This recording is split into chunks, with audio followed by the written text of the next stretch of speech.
Nouamrar, capitale du banc d'Arguin en Mauritanie. Chaleur et vent de poussière, comme tous les jours.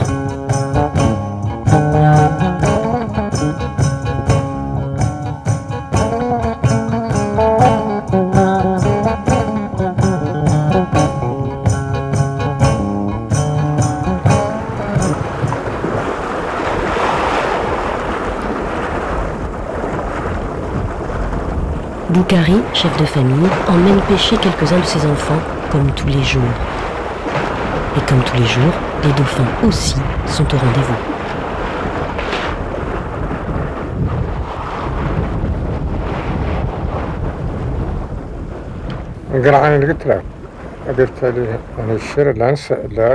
Quand j'étais enfant, je me souviens qu'un homme venait avec ses filets depuis le désert en chameau. Il restait 8 à 15 jours jusqu'à ce que son poisson soit prêt et sec. Il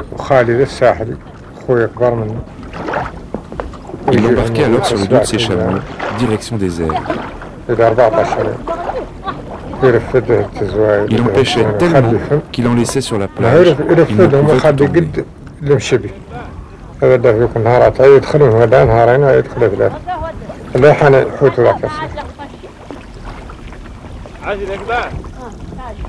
C'est le père de Boukhari qui a découvert ce banc de sable. Depuis, c'est là qu'il vient pêcher, et c'est sans doute là que son fils viendra pêcher, lui aussi.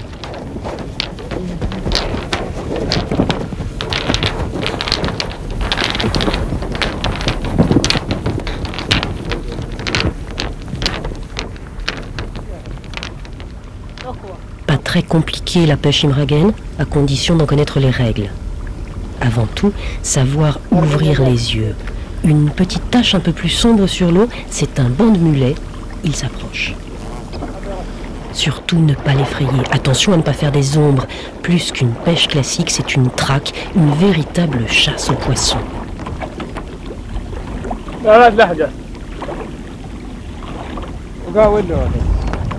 Délicatement, Boukhari et son fils déroulent 2 filets d'une trentaine de mètres de long, de quoi cerner le banc.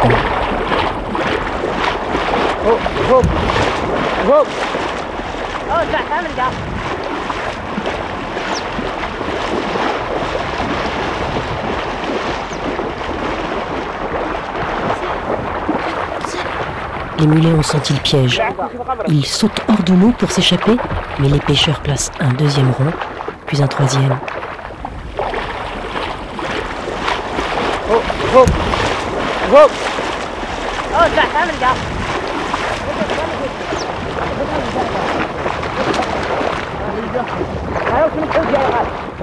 Bien sûr, c'est le pêcheur du centre qui fera la meilleure pêche. La prochaine fois, au banc suivant, il sera à l'extérieur du premier cercle et ainsi de suite. À chacun son tour, les places tournent sans que la moindre contestation vienne troubler le déroulement du rituel.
L'avenir, on pensait que le poisson était éternel. Maintenant, on est sûr que cela devient rare. Rare de deux manières. D'un côté, on n'en pêche plus beaucoup, de l'autre, on ne trouve plus d'acheteurs. On ne sait plus quoi en faire. Notre avenir est dans la pêche, et si elle est menacée, nous aussi. C'est comme les langes, elles existeront toujours, à condition de trouver le matériel pour les réparer.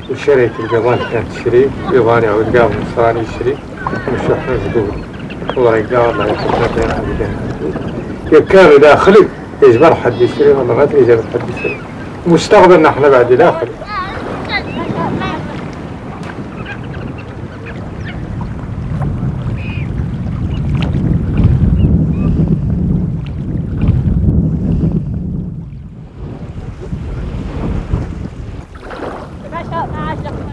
L'essentiel de la production imraguenne, le poisson séché, c'est la nourriture de base du marin, mais aussi de toute la famille.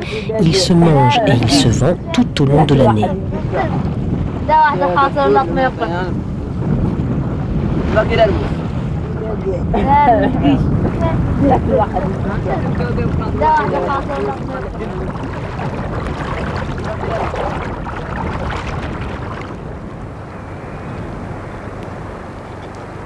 Retour au village. Boukhari habite sur une île avec sa femme, ses 6 filles, leur mari et leurs enfants. C'est le village le plus isolé, le seul qui soit, lui aussi, cerné par la mer. Pour Boukhari, un bout du monde qui avait des allures de paradis.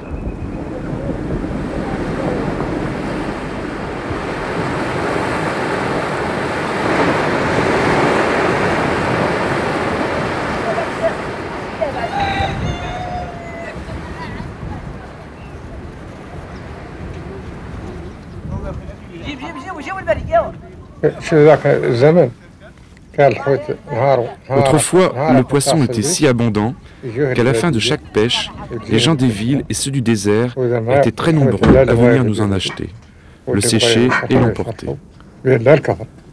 Je témoigne de ce souvenir d'enfant que je vous raconte, et c'était miraculeux.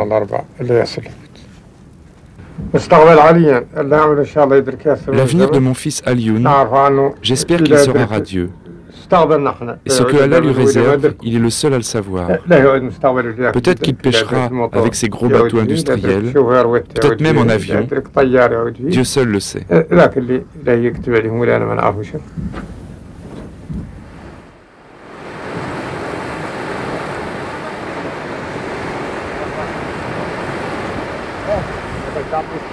L'avenir des Imraguènes passe aussi par leurs lanches, de longues coques gréées en côtre ou en voile latine.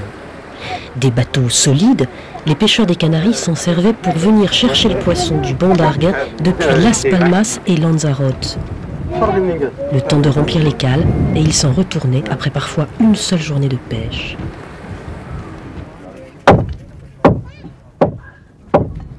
Certaines lanches ont plus d'un siècle et la survie de Boukhari et de sa famille dépend de ce charpentier. Il vient de loin, au nord, et il est reconnu comme l'un des plus compétents.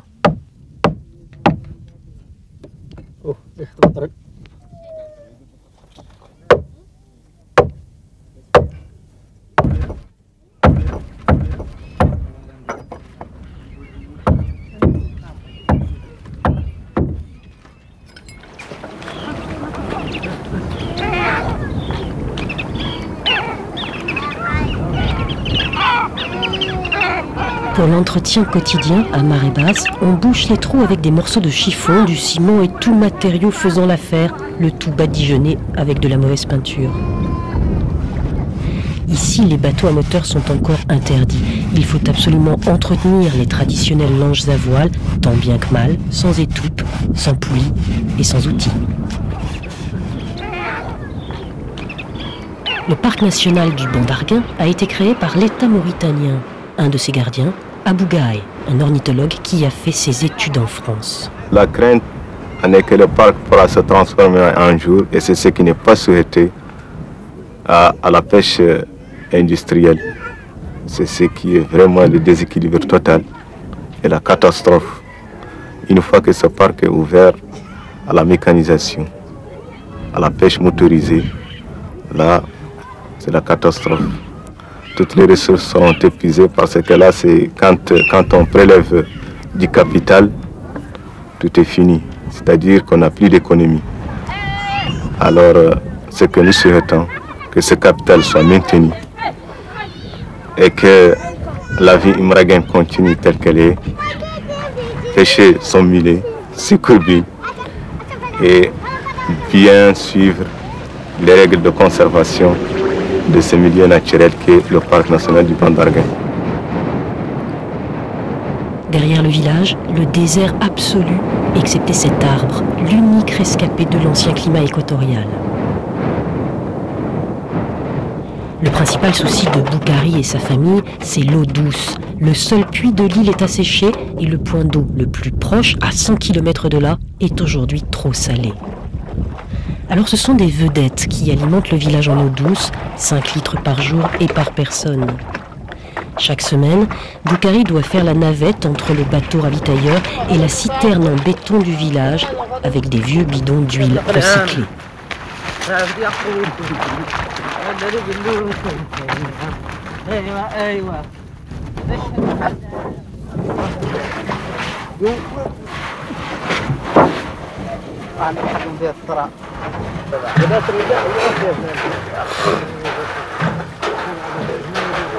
La vedette n'apporte pas que de l'eau. Grâce à l'équipage, c'est aussi l'occasion d'avoir des nouvelles fraîches de la ville.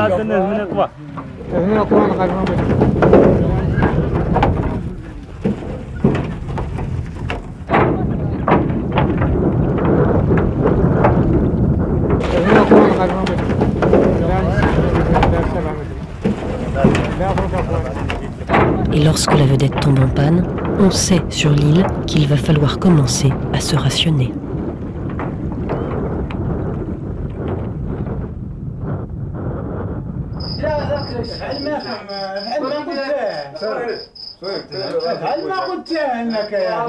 Malgré la précarité de la vie du désert, toutes les occasions sont bonnes pour se réunir, discuter et jouer aux cartes.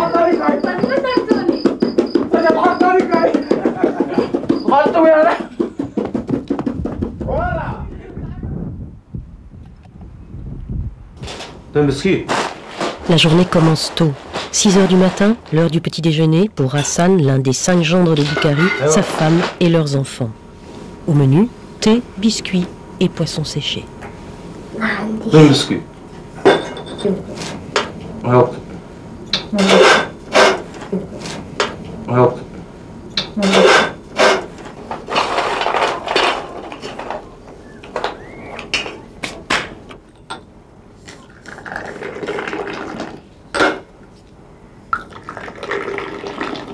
Pendant que les uns se préparent à aller à l'école, les autres attendent patiemment le signal des guetteurs de poissons.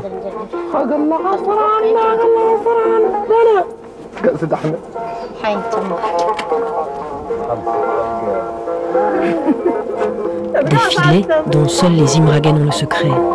Matériaux d'origine, de la fibre végétale pour la maille, des bouts de figuier pour les flotteurs et en guise de plomb, des pois en argile cuite qui sont toujours fabriqués sur place.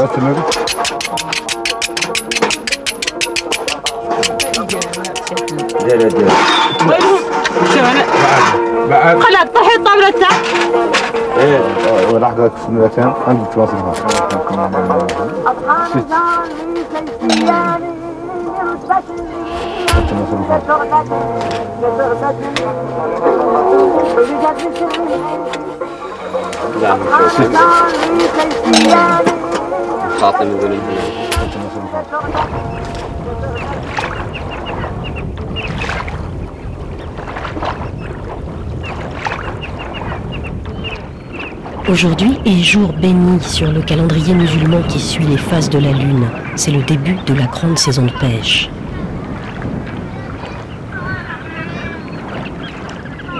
Les dauphins sont là. C'est le signe que les grands bancs de mulets vont arriver.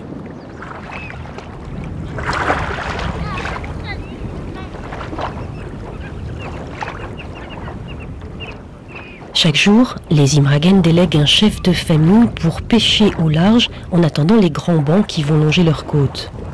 La mer paraît calme, mais attention, à quelques dizaines de centimètres sous le bateau, c'est un enchevêtrement de chenaux et de bancs de sable, un vrai labyrinthe, un piège où s'est déroulée la tragédie du radeau de la Méduse.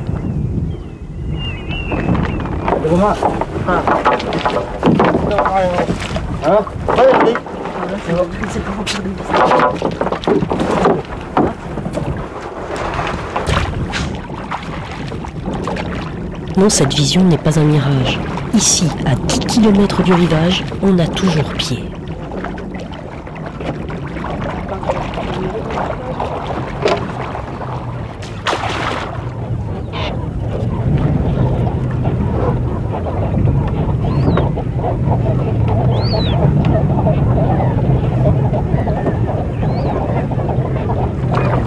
Le banc d'Arguin, c'est aussi l'une des plus grandes réserves du monde. Des millions d'oiseaux y cohabitent. Certains se refont des forces avant de reprendre la route.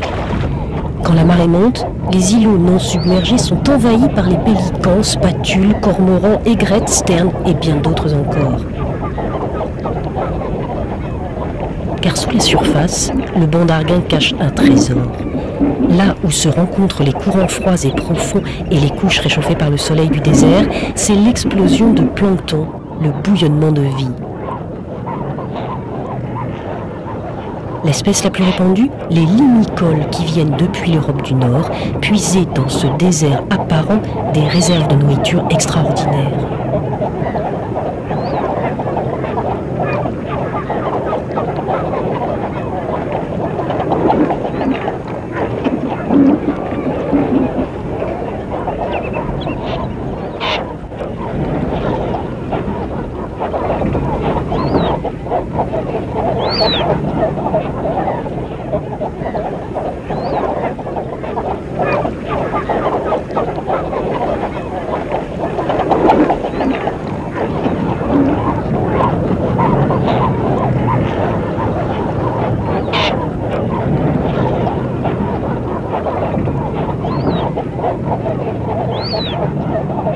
À marée basse, l'herbier se découvre. 500 km² de haut fond, riche en micro-organismes de toutes sortes.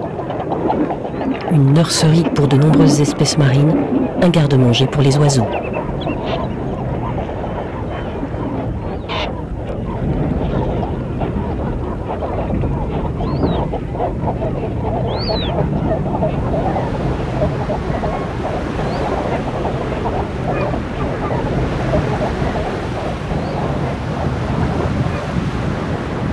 La pêche n'est pas bien grosse, mais elle suffit à nourrir le village.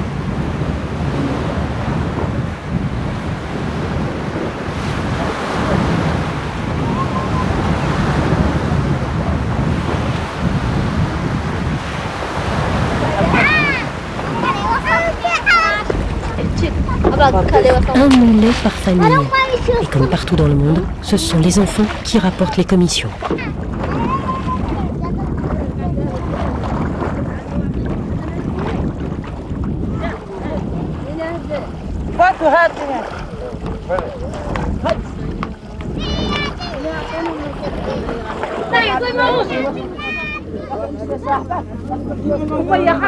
Aïssa, l'institutrice, prépare les ardoises des enfants.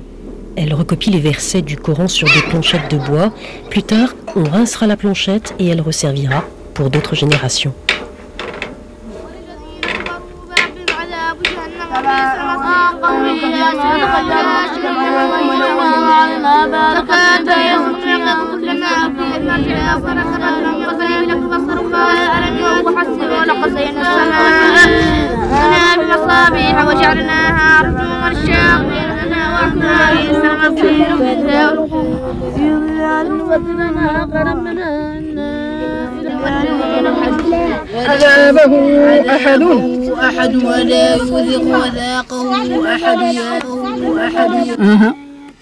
Ils ont contredit.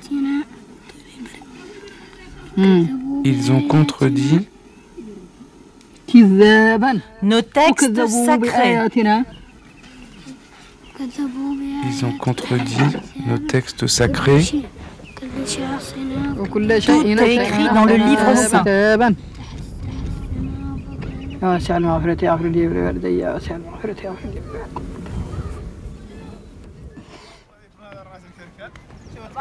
Ce sont les marabouts qui se chargent du commerce du poisson. Ils sont aussi les responsables de la vie spirituelle et de l'éducation. Il y a une dizaine d'années encore, les pêcheurs imraguen étaient leurs esclaves. Autre signe avant-coureur du début de la grande pêche, l'arrivée des Land Rover de la ville.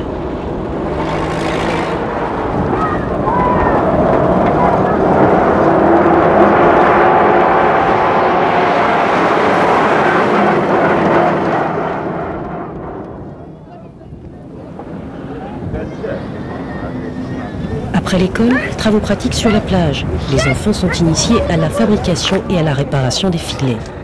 Certains commenceront à pêcher pour de vrai dès l'âge de 7 ans.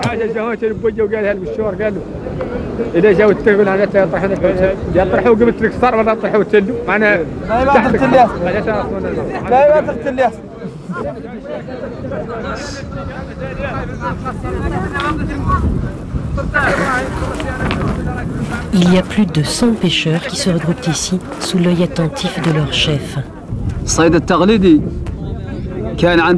La pêche que nous pratiquons est un héritage très ancien. Avant même la naissance de la Mauritanie, depuis son indépendance et encore aujourd'hui, l'agression de la pêche industrielle continue à étrangler, voire même tuer notre pêche traditionnelle. Les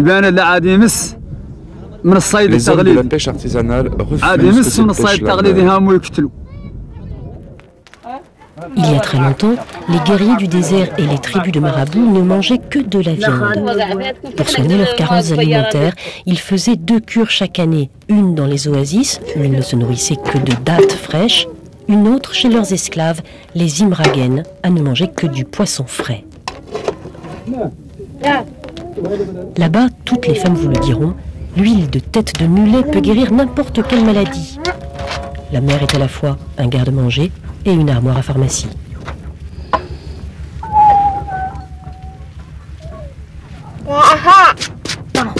Mais aujourd'hui, la véritable richesse des Imragen, c'est la poutargue, les œufs de mulet. Ils sont séchés et enduits de cire avant d'être vendus jusqu'à Paris. Un caviar à 700 francs le kilo chez les traiteurs orientaux. Les Imragen, eux, auront touché quelques 10% du pécule.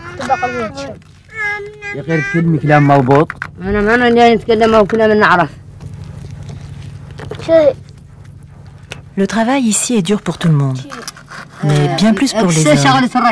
Eux vont, contre vents et marées, pêcher et ramener le poisson. Le tirer sur la plage, nous on ne fait que le trier, le lameller, extraire la poutargue et cuire ses têtes. Nous sommes égaux dans le travail, mais à vrai dire, celui des hommes est beaucoup plus dur. Quant au poisson, ça va, ça vient, ça dépend.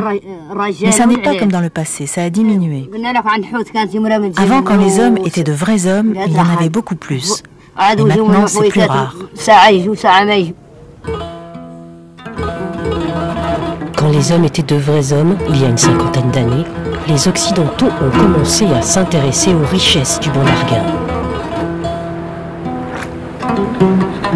Quand on arrivait là, c'était pratiquement désert. Tout ce qu'on voit actuellement, là, il n'y avait pas un seul bateau.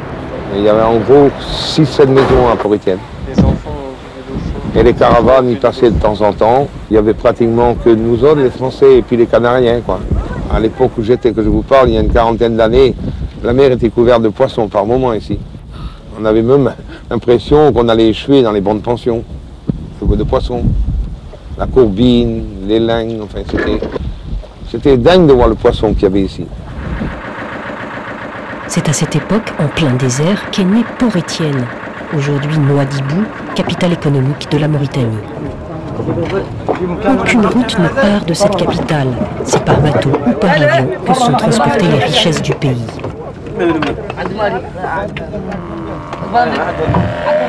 Un paysage que l'on dirait dévasté par la guerre. C'est là que des équipages russes attendent patiemment l'armateur qui leur donnera les quelques dollars et le carburant pour repartir pêcher. Messagers à la voile, leurs hommes d'affaires seront à terre négocier la prochaine campagne de pêche.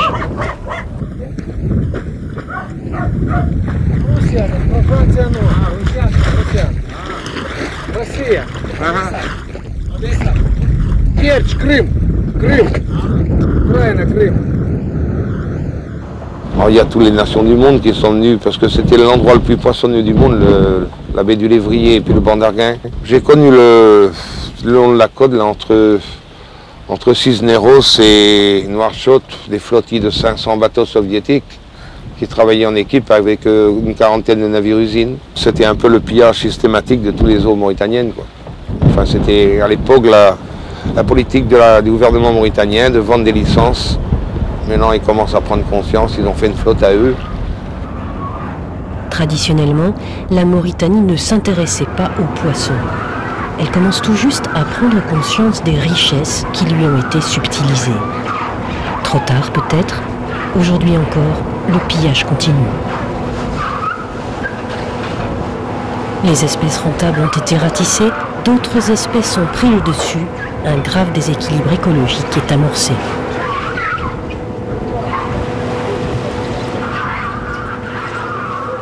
Ça me fait mal au cœur de regarder tout ça, quoi. Toutes ces épaves, chaque fois que je viens, parce qu'ici c'était un peu le grand pillage, quoi. Ah oui, le poisson c'était la richesse de la Mauritanie de l'époque, quoi. Enfin des Européens qui exploitaient ça. Maintenant ils pêchent surtout de la poulpe. Ouais. La poulpe c'est souvent un signe que les fonds ont été surexploités. Parce que j'avais des gars de l'Office scientifique des pêches là, qui faisaient des campagnes avec nous quelquefois. Il était remarquable que les fonds où il y avait beaucoup de poulpes, c'est les fonds qui avaient été surexploités. Industrie florissante à Nouadhibou, la fabrication du pot à poulpe. Les Sénégalais ont remonté la côte depuis Dakar pour faire fortune avec ce céphalopode très prisé en Asie.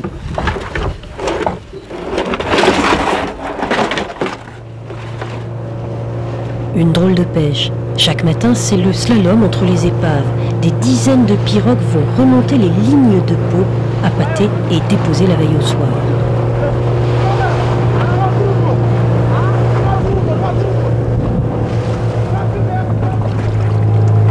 Tu vois, avec ça là, on ne peut pas être un vrai millionnaire. Tu vois, on fait petit à petit pour avoir beaucoup d'argent. Après on quitte par état par état. Tu vois, si on quitte d'ici, on va être un patron. On trouve des pirogues, les petits ils partent, nous on reste en haut, après faire des autres affaires. Tu vois, état par état. Enlève-le bien, ouais, c'est ça le travail, c'est bon. Ouais, bien. Pas besoin d'hameçon, ces tuyaux sont une aubaine pour les poulpes qui adorent se calfeutrer la nuit.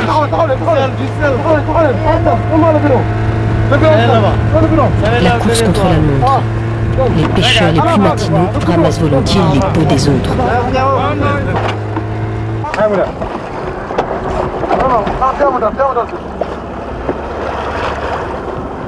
La poulpe, elle est mangée par les dorates ou les poissons qui sont des prédateurs de la poulpe. Mais quand la dorate a été tellement pourchassée, elle a diminué et c'est le contraire qui se passe. C'est la poulpe qui mange la petite dorate. C'est un signe d'appauvrissement des fonds quand on voit la poulpe venir en masse.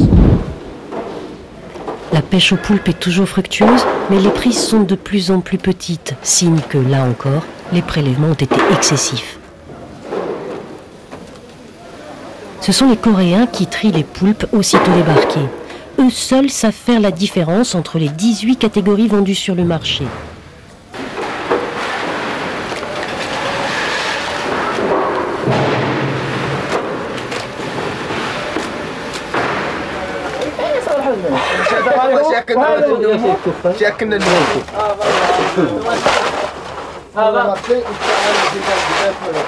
Ce sont aussi les Coréens qui pratiquent sur leurs bateaux vétustes la pêche industrielle du poulpe.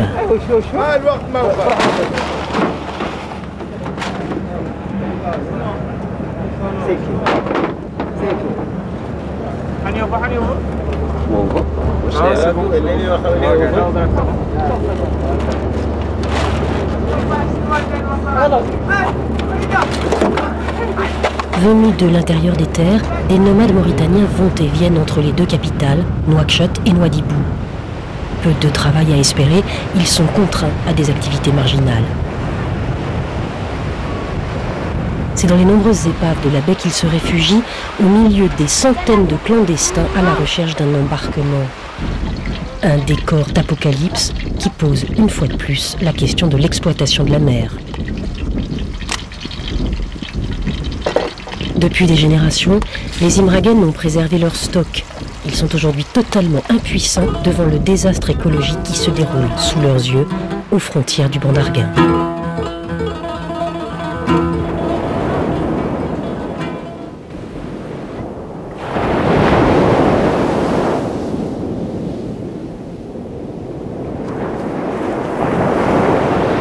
Au lever du jour, À 100 km au sud de Nouadhibou, tous les hommes du village se rendent sur le lieu de pêche, emmitouflés dans leur couverture de la nuit. Certains, plus matinaux, sont déjà à l'eau.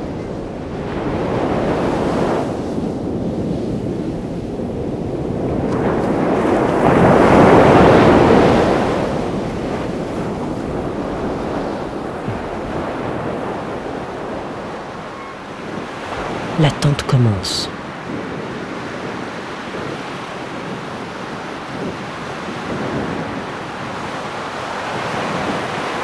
La mécanisation a fait son apparition chez les Imraguènes. Elle n'est plus qu'à quelques centaines de mètres sur la même plage. Les autorités l'ont encouragée, elles ont même fourni des pirogues en plastique à quelques pêcheurs modernistes qui ne s'intéressent pas qu'au mulet. Ce mulet, il y a certains villages qui le pêchent 6 mois et il y a d'autres qui le pêchent en 3 mois. Et les autres périodes sont consacrées à la pêche de courbine pour le cas du village de Nouankar. Et les autres villages du nord à une pêche récente qui est la pêche des requins et des réguitards. Mais ils profitent mieux pour la pêche des requins et des réguitards où 1 kilo d'aileron de requin coûte 5 000 à 7 000 ouguiyas et 1 kilo de millet coûte 60 ouguiyas, 50 ouguiyas, 60 ouguiyas. Vous voyez déjà la différence qui existe entre ces deux espèces.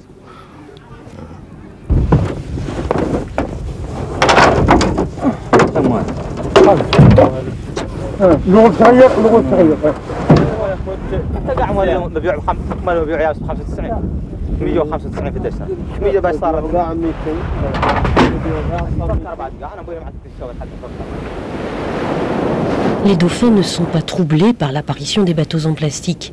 Ils continuent à chasser et s'amuser. Les grands bancs ne sont pas loin.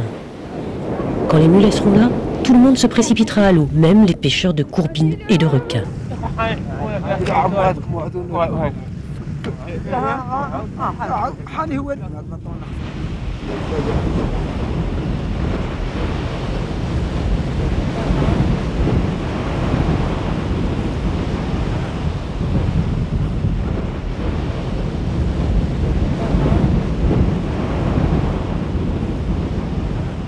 Ça y est, un banc est en vue. On appelle les dauphins à la rescousse. Ils vont servir de rabatteurs. En tapant sur l'eau, on imite le bruit des mulets qui sautent.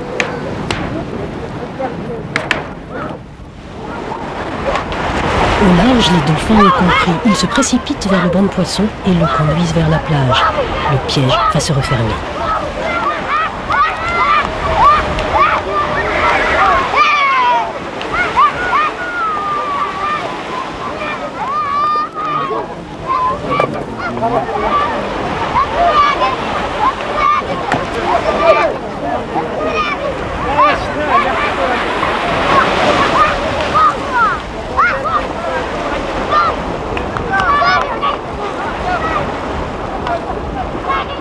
Ça y est, ils sont là, tout le monde se jette à l'eau, même l'aveugle.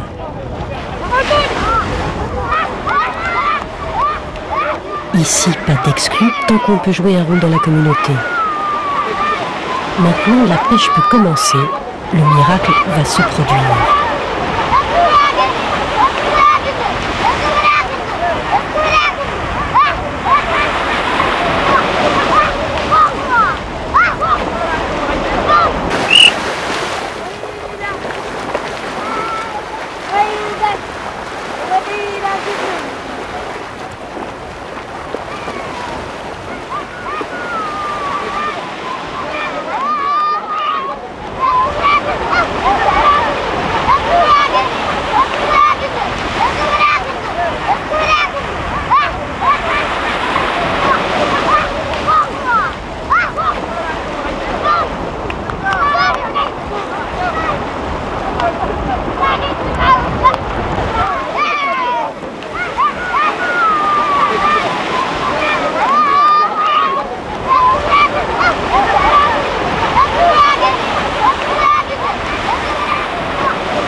De filet, puis 2, puis 3, autant d'obstacles qu'il faudra sauter avec l'énergie de la bête traquée. 5 kilos projetés à toute force hors de l'eau, chez les Imraguen, il n'est pas rare de croiser des pêcheurs d'ornes touchés par un mulet en plein vol.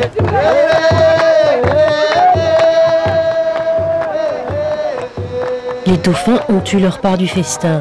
Repus et fatigués, ils raccompagnent les hommes jusqu'au bord, comme des sentinelles qui les garderaient des requins à l'affût de quelques oubliés. Certains rentrent bredouilles, ils étaient dans le 3e rang. Comme l'aveugle, qui revient lui aussi les mains vides. La prochaine fois, il sera mieux loti, placé un cran devant.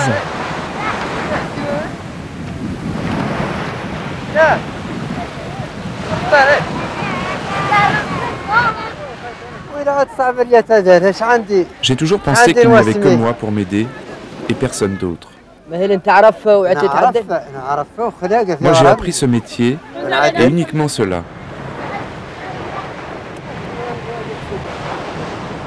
Je ne me pose pas la question pour les autres. Bien sûr, je suis né là-dedans, j'ai grandi là. Je ne connais que cela, et même si la difficulté de ce métier est grande, je n'ai pas d'autre choix.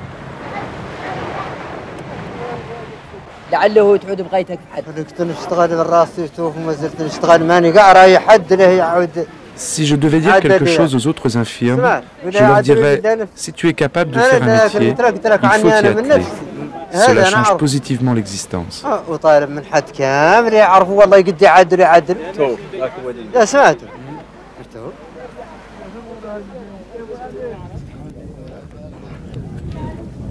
Dans les bons jours, quand les filets sont bien remplis, ils pèsent jusqu'à 200 kilos. Tout le village est là pour aider à remonter le poisson.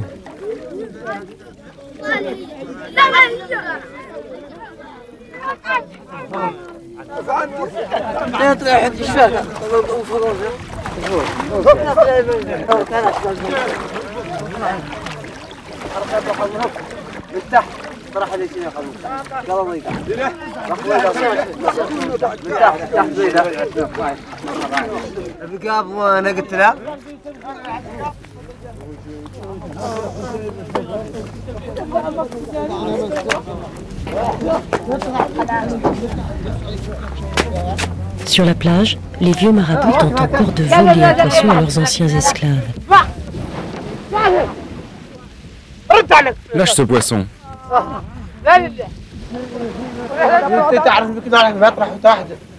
Si tu veux du poisson, tu n'as qu'à pêcher comme nous.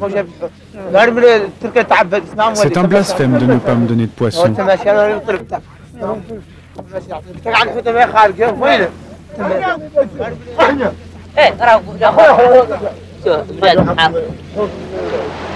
Lâche ce poisson. Tu n'en auras pas un seul.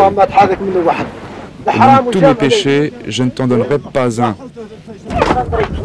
De toute façon, il y en aura pour tout le monde. La pêche est bonne, les grands bancs sont arrivés chez les Imraguen.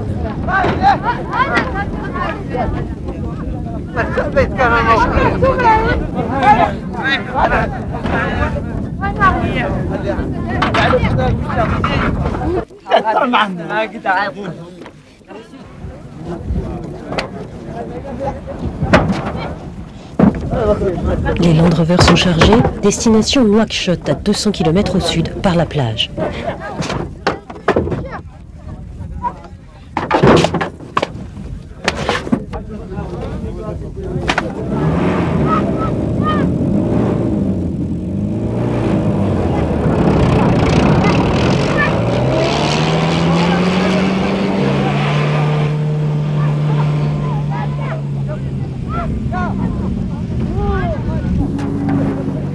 Les sommes gagnées sont dérisoires, mais grâce à ces 2 mois de travail, tout le peuple imragen, 5000 personnes, va survivre jusqu'à l'année suivante.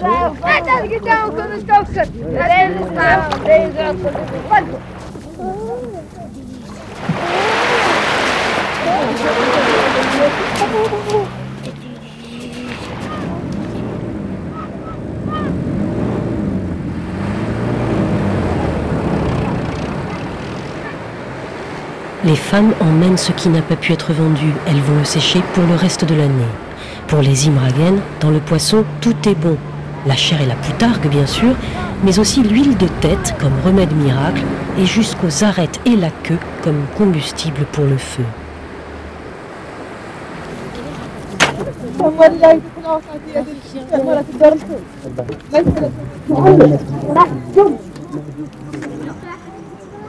Mais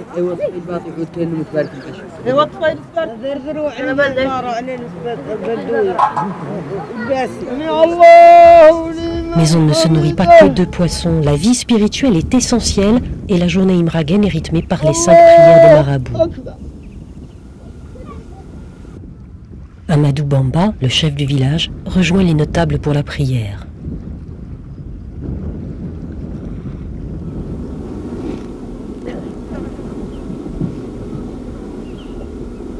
Nul jamais ne manque à l'appel, sauf bien sûr en cas de grande pêche.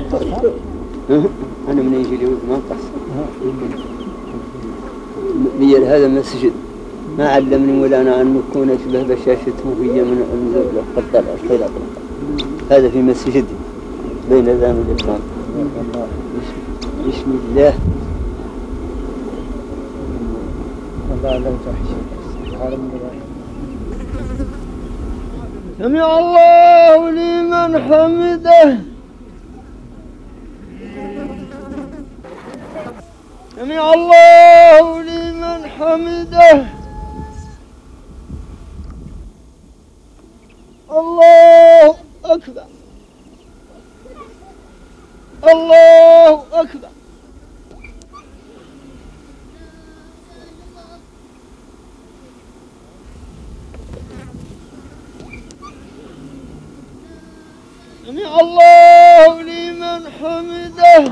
Pas beaucoup de distractions dans ces villages du désert.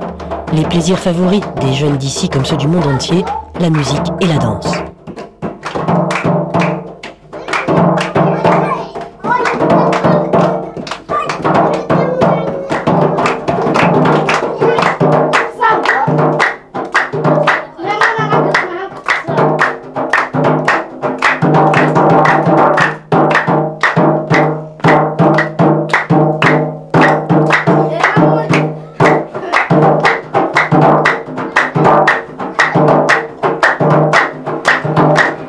Entre les 2 pêches principales du matin et du soir, les artisans animent la vie du village.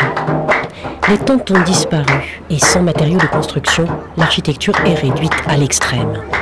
Un simple cube en contreplaqué, souvent sans fenêtre, et juste une ouverture en guise de porte.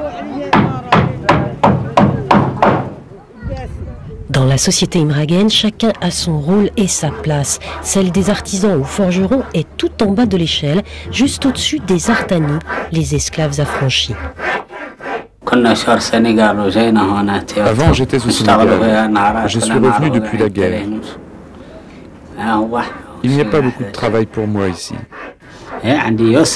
Juste les bâtons pour tenir les filets, quelques bijoux et objets usuels. De toute façon, on ne trouve plus du tout de bois à travailler ici.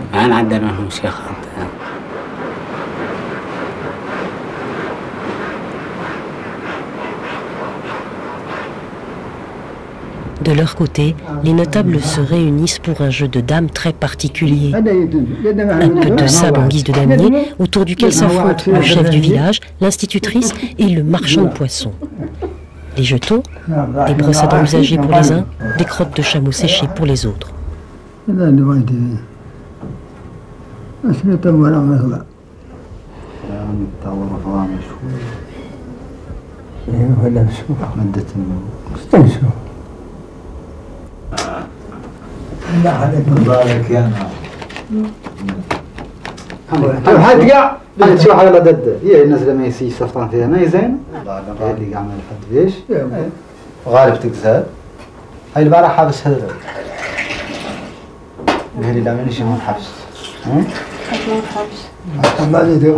Ce soir et jusque tard dans la nuit, on va fêter le début de la saison des grandes pêches.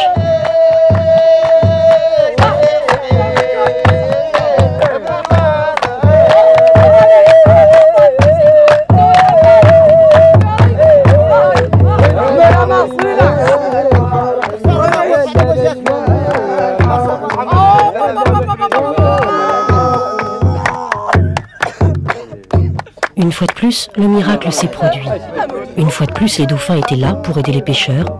Une fois de plus, la mer a donné son poisson à Boukhari, sa famille et tout le peuple imraguen. Alors, comme toujours, on remercie le ciel en priant que demain aussi soit comme toujours.